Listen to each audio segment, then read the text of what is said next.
This week, my surprise conclusion about the number one thing to see on Faial. What are you talking about? From a fab ferry trip from Pico to a James Bond villain-like lair, to some of the island's most famous sights, the food and weather. I'll show you why you should add Faial to your bucket list. Come on, let's go. Good morning from Pico, but not for very much longer. We're getting on a ferry and heading to Faial. Well, I guess we better head inside and get aboard the ferry. Thankfully, I bought a ticket yesterday to make sure I could get on board. Not sure if it makes a difference. But anyway, let's get on board the ferry.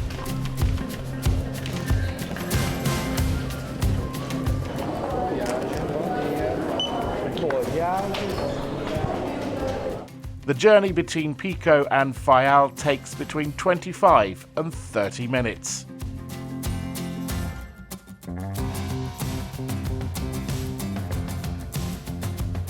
The ferry was quite busy, but there was to be plenty of space.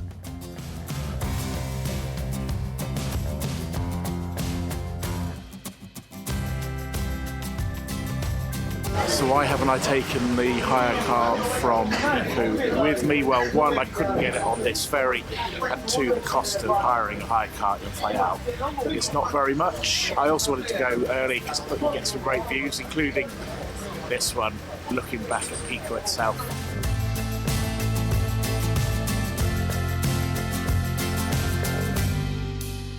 The other thing you have to watch out for is the weather, and certainly judging by the app, I've really lucked out today. It's a really fine day. Tomorrow it wouldn't be as nice, so when you come this time of year, I guess any time of year, you're always a little bit in the hands of the weather as well, and it looks like we're going to be lucky today.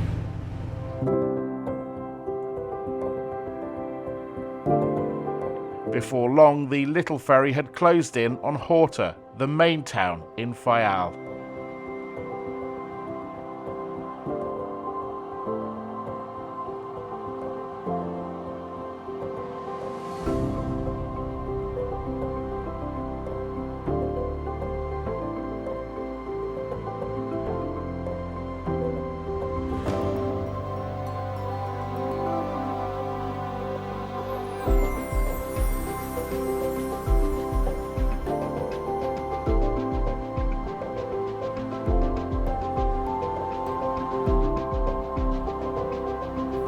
I left the ferry after most of the cars and vans had gone.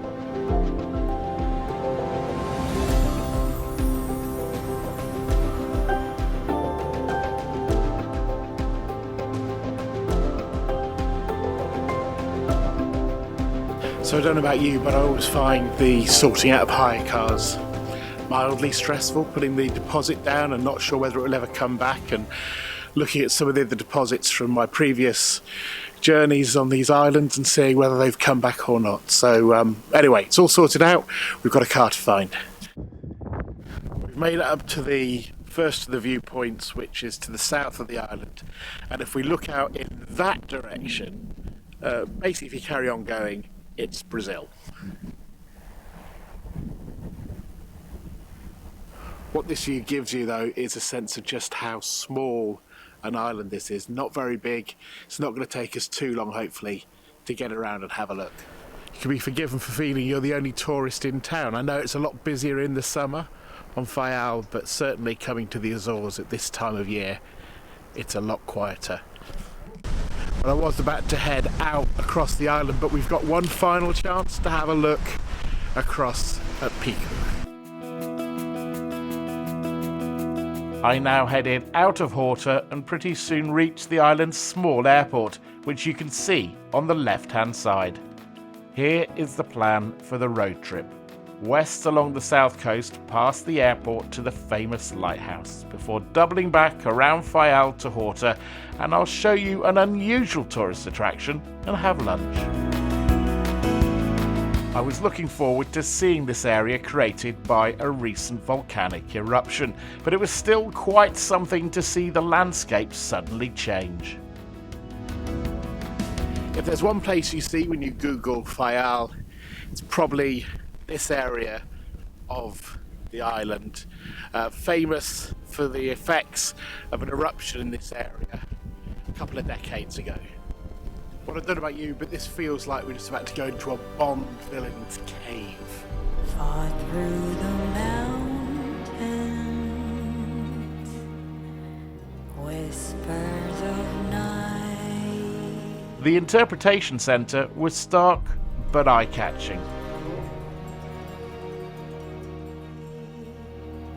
There may I lie. First up, footage and photos of the eruption in the 1950s.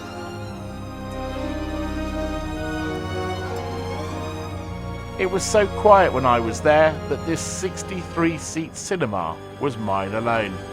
But actually, it's more than a cinema. Those lights at the top of the screen are heaters, while next to them you can see fans. They're there to give you a more immersive experience. I searched for sunlight and found no more. I maintain this would make a great set for a Bond villain. This man was on hand to let me in to climb up the lighthouse.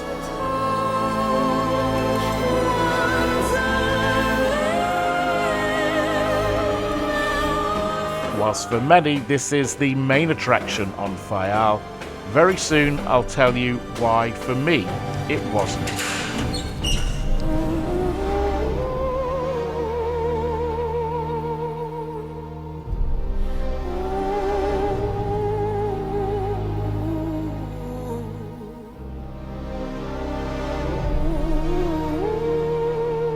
If you're enjoying this film and would like me to make more, then hit a like to help me grow the channel.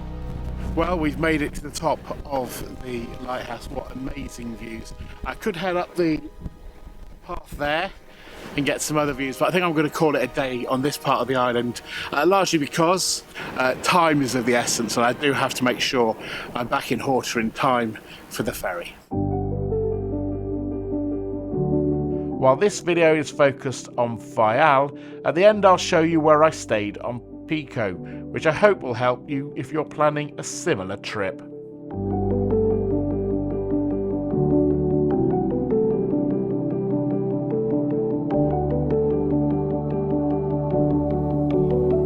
The return to the eastern side of the island was greeted by this stunning view. It made me realise that for me, this is the #1 thing to see on Faial. In fact, you can't miss it when you're there.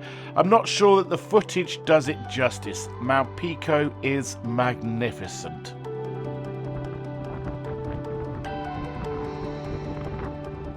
Time now to go back to Horta for lunch and a look around.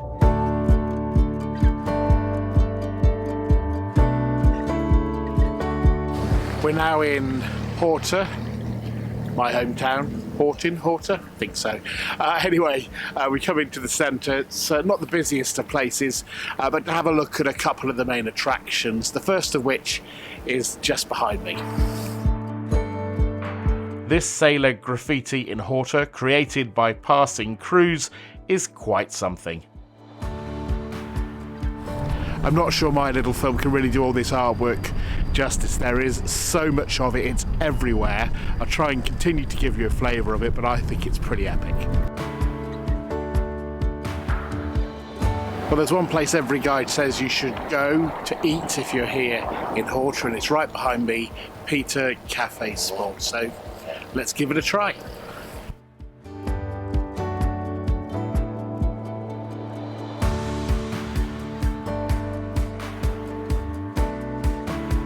That was pretty good. Often you hear hype about a place and it doesn't live up to it, but I thought the food was good there and I enjoyed my time there, and I'd certainly recommend it if you're over here at some stage. If this video, by the way, is proving helpful to you, I'd really appreciate your support if you'd hit the subscribe button. I'm trying to grow the channel and provide more videos like this for you, including more to come from the Azores.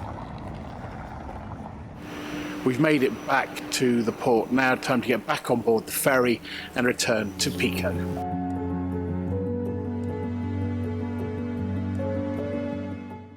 As promised earlier, I'll now show you around the inside of the ferry.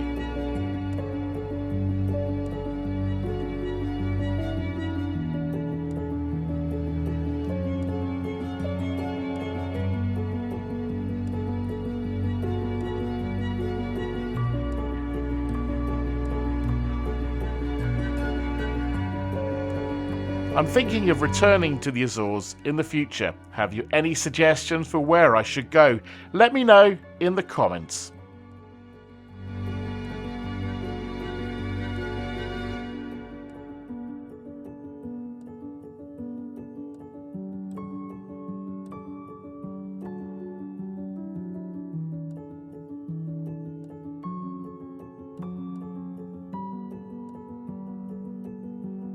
It's definitely got a little bit colder, as you can see on the way back, but I'm going to brave it up here on the top of the ferry. When we get back, by the way, if you want to hang around and you're wondering about coming here and you're looking for a hotel, I'll show you the hotel that I'm staying in and where the room is. It's very close to the ferry port, so if you're planning something similar, this will work for you.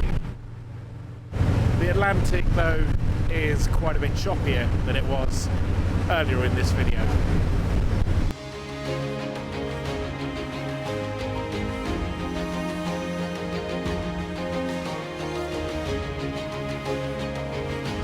As the daylight fades and we get closer to Pico, here are details of what this day trip cost me. There are also links in the description of the places I visited.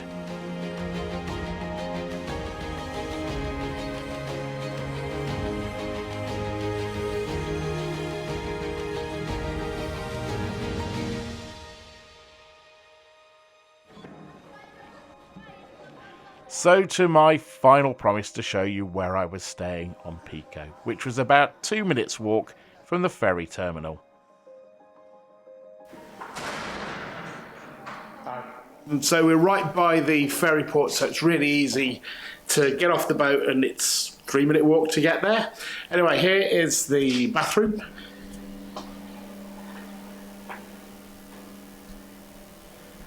Then you've got some storage here, and your beds are there. Now, I do have a balcony. I'd be lying if I said I had a great view. You can have views of Faial from this hotel, or you can have a view of the swimming pool, but I will leave you with my view, which is a beautiful view, you have to admit.